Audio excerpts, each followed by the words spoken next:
evening, I'm Max GOLDWASSER filling in for Lee Anderson.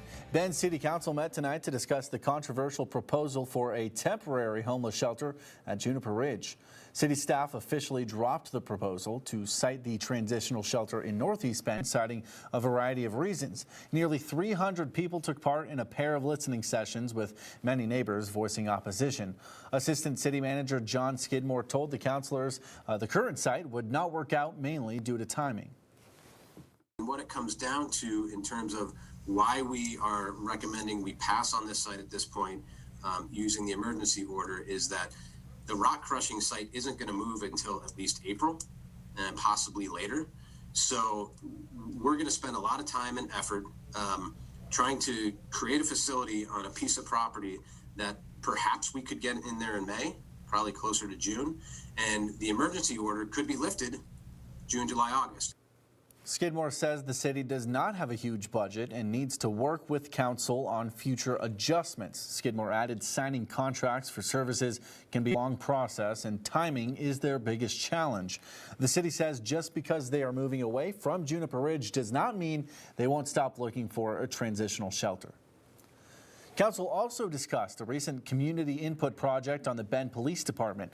3 community feedback opportunities were utilized from September to November in an effort to improve police efforts.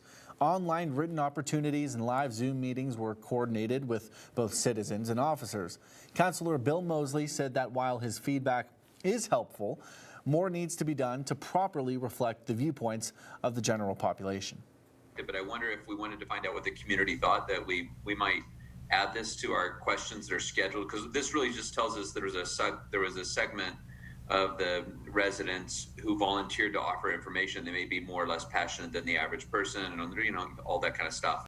Yep. And so I'm just wondering, maybe we can validate some of the responses and feedback to determine if it represents the community generally. Feedback appeared to show a lack of clarity and agreement on the role of Bend PD across a variety of problems, including mental health issues. Bend Police says they are aiming to increase non-call interactions with residents to improve transparency. Councilors Bruce Abernathy, Justin Livingston, Bill Moseley, and Chris Piper also said their farewells tonight as their terms come to a close.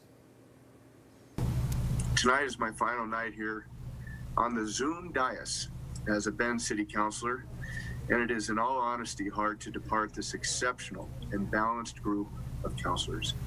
While I'm excited about the opportunities that await me in the future, it is with sadness that I leave this position. The new slate of Bend City Councilors are set to be sworn in on January 6th.